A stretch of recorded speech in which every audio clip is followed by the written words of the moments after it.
Hey guys, welcome back to my channel. তো বন্ধুরা, বরাবরের মতোই এই উইকের অ্যানালাইসিসে আপনাদের সবাইকে স্বাগত। তো বন্ধুরা, কথা বলবো আমি প্রতিনিয়ত যেই কারেন্সিস গুলো নিয়ে অ্যানালাইসিস করি সেগুলো নিয়ে কথা বলবো। তো ফার্স্ট টাইম আমি চলে যাচ্ছি ইউরো ইউএসডি তে। ইউরো ইউএসডি তে আমি গত উইকে বলছিলাম যে এই যে রেজিস্ট্যান্স জোনটা আছে এই জোনটাতে কিন্তু একটা রেসিস্ট নেওয়ার পর মার্কেট কিন্তু নিচে আসতে পারে। তো সেই অনুপাতে মার্কেট দেখেন যে এক দুই তিনবার মার্কেট এই জায়গাটায় কিন্তু রেসিস্ট করার পর আবার কিন্তু মার্কেট নিচের দিকে আসছে। তো এবার একবার আসছে এখানে আবার, এবং লাস্ট তিনবারে এখানে নিচে চলে আসছে। দেন কিন্তু মার্কেট মোটামুটি আরো কিন্তু অনেকটা এইখানে কিছু একটা দেখেন যে এইখানে একটা কিন্তু সাপোর্ট জোন, হালকা ছোট একটা সাপোর্ট আছে এখানে, যার জন্য হয়তো বা এখান থেকে মার্কেটটা ক্লোজ হয়ে গেছে। তো আগামী সপ্তাহে আমরা কিন্তু মোটামুটি এই মার্কেটটা কিন্তু মোটামুটি মোটামুটি এই অবধি কিন্তু আমরা দেখতে পারি। মার্কেটটা কিন্তু এইভাবে মার্কেট হয়তো বা এইখান থেকে স্লোলি স্লোলি আবার এদিকে আসার পর কিন্তু মার্কেট এই নিচের দিকে, ঠিক আছে। তো মার্কেট এইখান থেকে ডাউন ট্রেন্ডে যেহেতু এই রেজিস্ট্যান্স জোনের সাপোর্ট নেওয়ার পর মার্কেট নিচের দিকে চলে আসে। সব মার্কেট কিন্তু এই যে এখানে আমরা সাপোর্ট জোন আছে এই জোনটা কিন্তু মার্কেট টাচ করার পর যদি উপরে না যায় তারপরে হয়তো বা নিচে যেতে পারে।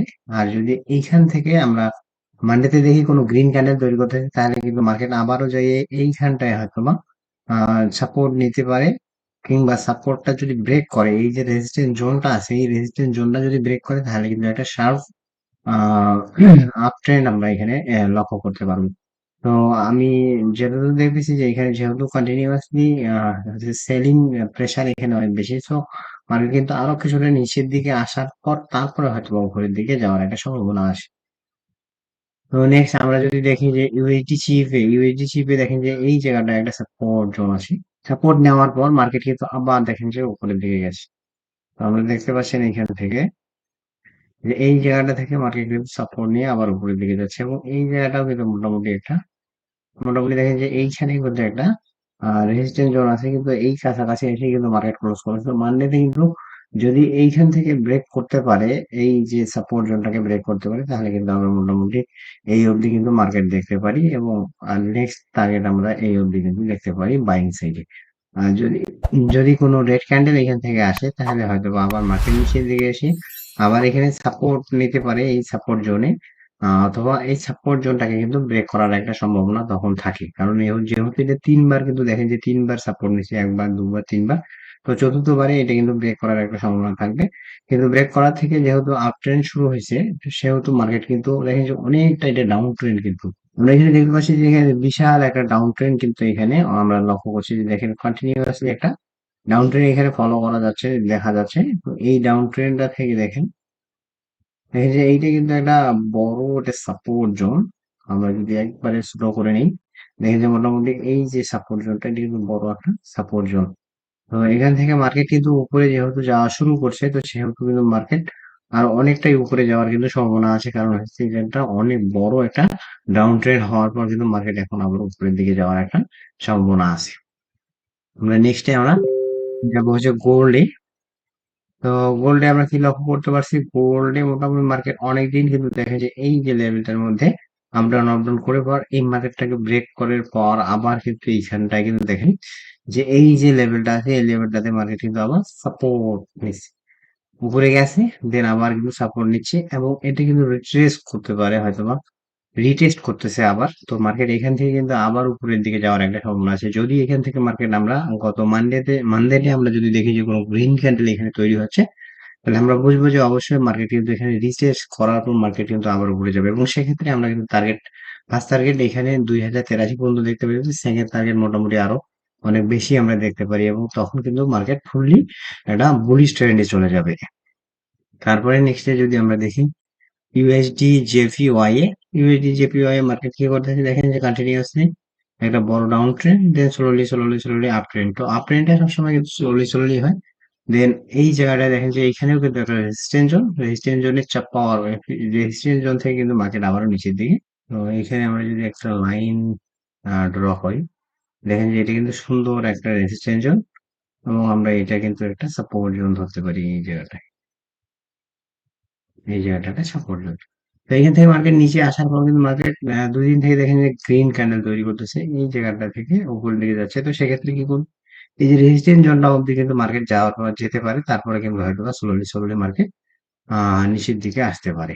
এখান থেকে স্লোলি স্লোলি স্লোলি কিন্তু মার্কেট উপরের দিকে যেতে পারে, তারপরে হয়তো বা এইখানে যদি কোনো রেড ক্যান্ডেল তৈরি হয় তাহলে হয়তো আবার স্লো স্লোলি নিচে আসতে পারে। এই যে অবস্থা, তো এই অবস্থা। দেন বিটিসি তে আমরা দেখবো, বিটিসি এখন কিন্তু ডাউন ট্রেন্ডে, অর্থাৎ আছে কততে মার্কেট এখন 26,742, অর্থাৎ মার্কেট কিন্তু অনেকটাই ডাউনে চলে গেছে। মোটামুটি এখানে লাস্ট কিন্তু 31-31 হাজারে গেছিল, দেন কিন্তু ডাউন হতে হতে এখন কিন্তু 26,হাজারের কাছাকাছি আছে, 26,742। তো সেক্ষেত্রে কিন্তু মার্কেট যে এই যে একটা জায়গাটা, এটা অনেকটা টাইম একটা স্পেন্ড করার পর কিন্তু এটা, এই যে জায়গাটা দেখেন যে এই যে একটা resistant zone, sorry support zone, এই সাপোর্ট জোনটাকে মার্কেট কিন্তু ব্রেক করছে। সো ব্রেক যেহেতু করছে সেহেতু কিন্তু মার্কেট একটা শার্প একটা সেলিং জোন, এখানে সেলিং প্রেসার ক্রিয়েট করতে পারে, এখান থেকে মার্কেট কিন্তু নিচে আসতে পারে, একটা বড় ধরনের একটা সেলিং কিন্তু প্রেসার আসতে পারে। এবং মোটামুটি এই পর্যন্ত মার্কেট কিন্তু ফার্স্ট টাইম আসবে, দেন কিন্তু যদি আবারও ডাউন ট্রেন্ড চলে আসে তাহলে কিন্তু এই অবধি আসার, অর্থাৎ 19,000-এর কাছাকাছি কিন্তু মার্কেট চলে আসার একটা সম্ভাবনা আছে। দেন 19,000 অবধি যদি আসে, দেন কিন্তু তারপরে যদি আবার বড় সেলিং জোন আসে তাহলে কিন্তু হয়তো বা 15,000 অবধি কিন্তু আসতে পারে মার্কেট। দেন আমরা 15,000, 15,000-এর নিচে নাই, ঠিক আছে, এই যে 15,000 অবধি কিন্তু আসতে পারে। তারপরে হয়তো বা আবার কিন্তু আরো নিচে আসে, কিন্তু এত দূর এখন আসবে না, কারণ হচ্ছে যে যেহেতু বিটিসি একটা স্ট্রং, আমি বলবো যে ক্রিপ্টো মার্কেটে বিটিসি হচ্ছে সবচেয়ে একটা ভ্যালুয়েবল কয়েন, যেটার সবচেয়ে বেশি ভ্যালু হচ্ছে ক্রিপ্টো। বিটিসিতে হচ্ছে সবচেয়ে হচ্ছে যে ভ্যালুয়েবল কয়েন হচ্ছে এই বিটিসি, যার একটা বিটিসির দাম হচ্ছে আপনার এখন 26,743 টাকা। তো এটা কিন্তু এখন ডাউন ট্রেন্ডে আসতে পারে, নিচে নিচে এইখান পর্যন্ত আসতে পারে কিন্তু। সো আপনারা যদি এখান থেকে ট্রেড করেন বিটিসি তে, তাহলে অবশ্যই সেলিং জোনে ফার্স্ট দেখবেন, দেন কিন্তু আপসাইডে দেখবেন। দেন হচ্ছে যে জিবিপি ইউএসডি, জিবিপি ইউএসডি তে আমরা কি দেখতে পাচ্ছি, জিবিপি তে কন্টিনিউ একটা আপ ট্রেন্ড ছিল। আপ ট্রেন্ড থাকার পর দেখেন যে এইখান থেকে কিন্তু এই জায়গাটায় দেখেন যে এই জায়গাটা একটা স্পিনিং টপ তৈরি করছে, স্পিনিং টপ তৈরি করার পর কিন্তু মার্কেট একটা ভালো ডাউন ট্রেন্ড দিছে, এবং সেক্ষেত্রে আমরা কি দেখতে পাচ্ছি যে মার্কেট কিন্তু একটা ডাউন ট্রেন্ডে চলে আসছে। এখন মার্কেট কিন্তু একটা মোটামুটি ভালো একটা ডাউন কিন্তু আবার আমরা দেখতে পারি।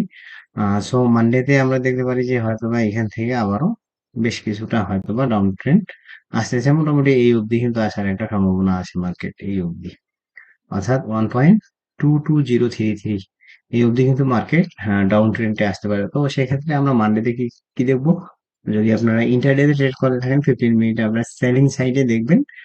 তারপরে যদি মার্কেটের বিহেভ অনুপাতে যদি আমরা দেখি যে ডেইলি ক্যান্ডেলে হয়তো বা পজিটিভ ক্যান্ডেল তৈরি করতে, সেক্ষেত্রে আমরা বাইং কোনো অপরচুনিটি পেলে সেক্ষেত্রে আমরা ট্রেড করবো বাইং সাইডে, বাট ফার্স্ট টাইম আমরা দেখবো সেলিং সাইডে।